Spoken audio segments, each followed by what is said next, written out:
실제 환자들에 따라서 그런 미묘한 차이들에 대해서 굉장히 민감한 반응을 보이는 유형이 있고 그렇지 않은 유형이 있다는 것입니다. 이 약에 대한 객관적인 어떤 지식이나 정보보다는 내가 이 도파민제에 어떤 반응을 보이는 유형인가를 아는 게 좋습니다.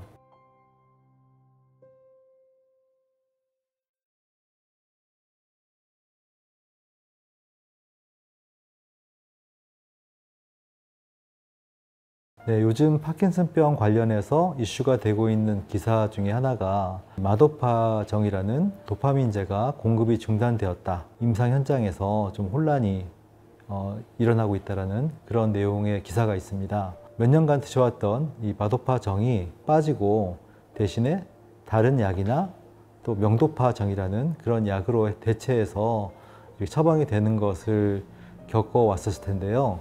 이 부분에 대해서 좀 말씀을 드리겠습니다. 마도파정은 외국의 제약회사에서 오랜 기간 동안 도파민제로서 개발이 되어서 10여 년 넘게 우리 임상에서 쓰여왔던 도파민제인데요. 일정 기간 동안 보호됐던 그 기간이 풀리면서 이제 제네릭, 복제약이 만들어질 수가 있게 되었거든요. 국내의 한 제약회사가 그런 마도파정과 같은 유효한 효과를 가진 또 성분을 가진 복제약을 만들었습니다. 그게 바로 명도파정인데요. 많은 병원에서 마도파정 대신에 명도파정으로 대체 처방이 이루어지기 시작했고, 이로 인해서 그 마도파정을 공급하던 그 외국의 제약회사가 어떤 경제적인 영업적인 손실을 이유로 해서 공급을 중단하게 된 것입니다. 파킨슨병 약만 해서도 비슷한 사례들이 있어 왔습니다. 오리지널 약이라고 하는 그런 해외에서 만들어진 그런 도파민제들이 다 철수가 된 상태입니다. 복제약이 만들어지면서 약의 단가도 내려갈 수 있는 가능성이 생기고 이런 혜택이 있습니다만, 또 한편으로는 환자에 따라서 굉장히 민감하게 이 약의 변경으로 인해서 어떤 몸의 증상의 변화, 약효의 변화를 호소하는 경우들이 있기 때문에 문제가 되고 있습니다. 그래서 이런 부분에 대해서 우리가 다시 한번 짚어보고 우리가 어떤 식으로 우리의 상태에 맞게 도파민제를 잘 복용하고 활용할 것인가에 대해서 알아보는 시간을 갖도록 하겠습니다.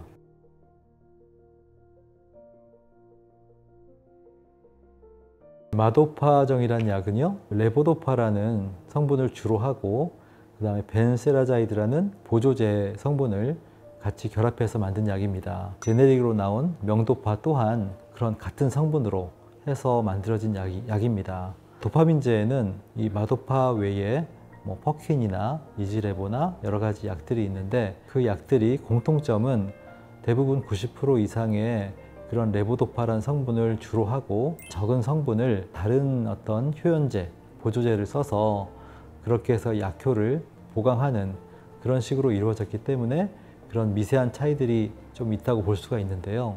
실제 환자들에 따라서 그런 미묘한 차이들에 대해서 굉장히 민감한 반응을 보이는 유형이 있고 그렇지 않은 유형이 있다는 것입니다. 이 약에 대한 객관적인 어떤 지식이나 정보보다는 내가 이 도파민제에 어떤 반응을 보이는 유형인가를 아는 게 좋습니다.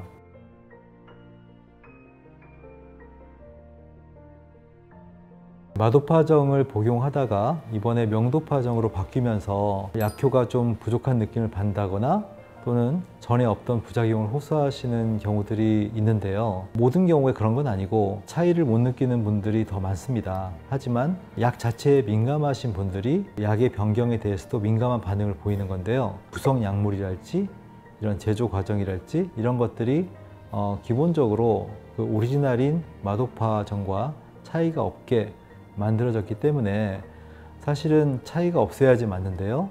하지만 이게 미묘한 차이가 생길 수 있는 그런 부분이 실제 복용이 됐을 때 이 흡수되는 과정, 흡수되는 시간이랄지 흡수되는 흡수율이랄지 이런 것들이 좀 미세하게 차이가 있을 수가 있습니다. 근데 이런 차이가 아주 크진 않은데 흡수되는 정도의 차이, 이런 거에 의해서 환자분이 느끼시는 차이가 환자의 유형에 따라서 굉장히 클 수가 있다는 거죠. 도파민 약의 용량 자체가 조금만 변동이 돼도 그 차이를 크게 느낄 수 있는 이 도파민제에 민감한 유형의 분들이 명도파정으로의 그런 변경에서도 똑같이 예민하게 반응을 했다고 볼 수가 있겠습니다.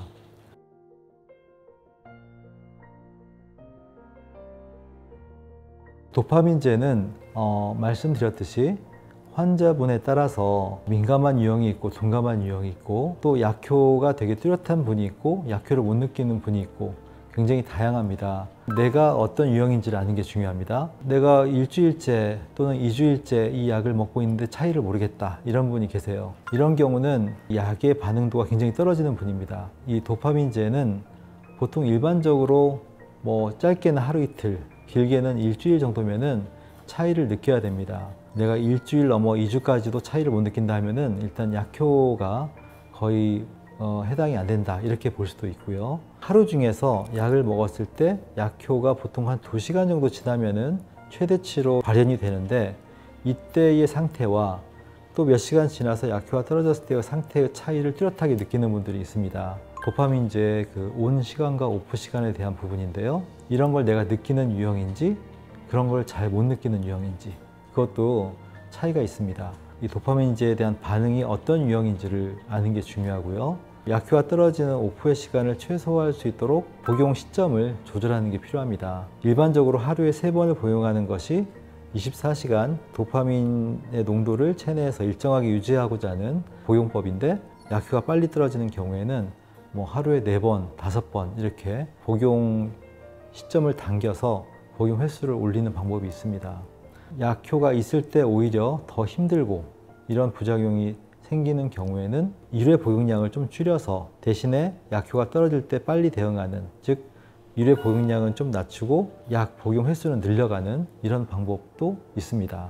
그래서 이런 내용들은 그 의사분과 잘 상의를 하시고 약 복용에 따른 그 몸의 변화를 잘 정리해서 잘 이해해서 그거를 의사분에게 전달하는 것이 굉장히 중요합니다.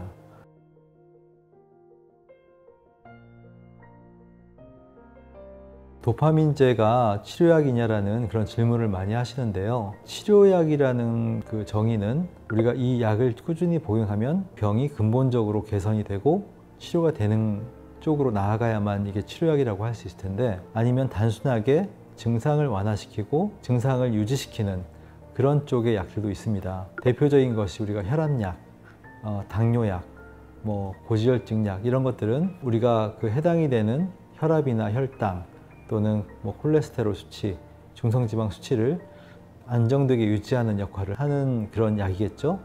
이런 것들은 치료약보다는 완화시키고 어떤 수치를 안정시키는 약인데요. 도파민제도 그와 유사한 그런 성격의 약이라고 볼 수 있겠습니다.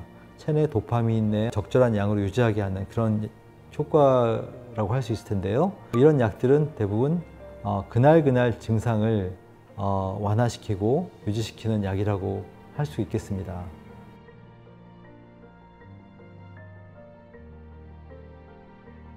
기본적으로 어떤 병이든 좀 더 근본적인 어떤 치유를 하는 것은 그 병을 이겨낼 수 있는 자체의 힘, 우리가 자가치유 능력이라고 하는데, 이런 자가치유 능력을 올리는 그런 방향의 약이나 치료요법이 있다면 그거는 나름 근본적인 치료에 해당한다고 생각합니다. 예를 들어서 암의 경우는 방사능이나 화학치료를 통해서 하는 어떤 치료요법도 있지만 면역요법이라는 것도 있습니다. 면역이 떨어져서 생기는 그런 질환이기 때문에 암과 싸워서 이겨낼 수 있는 면역력을 올린다면 그거는 몸이 스스로 자신의 면역 능력을 이용해서 암과 싸워서 이기는 거기 때문에 이런 것들이 일종의 좀 근본적인 치료요법이라고 할 수가 있는데, 파킨슨의 경우에도 우리가 이게 도파민의 문제라고 한다면 활성도를 떨어뜨리고 도파민의 어떤 생성을 억압하는 그런 체내 환경 요인이 있을 것입니다. 몸에서 스스로 도파민을 더 분비하고 도파민의 활성을 올릴 수 있는 그런 환경으로서 변화해 나간다면 그것은 또 다른 우리가 근본적인 치료요법이라고 할 수가 있겠죠. 일상생활에서 이런 운동이나 수면이 별거 아닌 것 같지만 도파민을 자극하고 활성화시키고 이런 뇌세포 기능을 안정화시키는 상당히 중요한 요법입니다. 일상생활에서의 그런 수면과 운동, 기타, 음식 이런 것들을 어떻게 관리하느냐에 따라서 이 병이 굉장히 좋은 방향으로 흐를 수가 있다는 거죠. 또 한 가지로서는 저희 한방치료가 있을 수가 있는데요. 한방치료는 어떻게 보면은 양약과 이런 생활치료, 이런 운동, 섭생, 수면 이런 쪽에서의 어떤 생활적인 노력의 중간이라고 볼 수가 있겠습니다. 체내 환경을 개선을 시키는데 일상적인 운동이나 수면이나 이런 섭생 가지고서는 너무 시간이 많이 걸리거나 어느 한계에 머무를 수가 있는 그런 것을 한약이 좀 더 강력하게 도와주는 거죠. 그런 면에서 봤을 때는 저희 한방치료가 양약과 별개로서 좀 더 장기적으로 근본적인 치료를 할 수 있는 그런 대안이 될 수 있다고 생각합니다.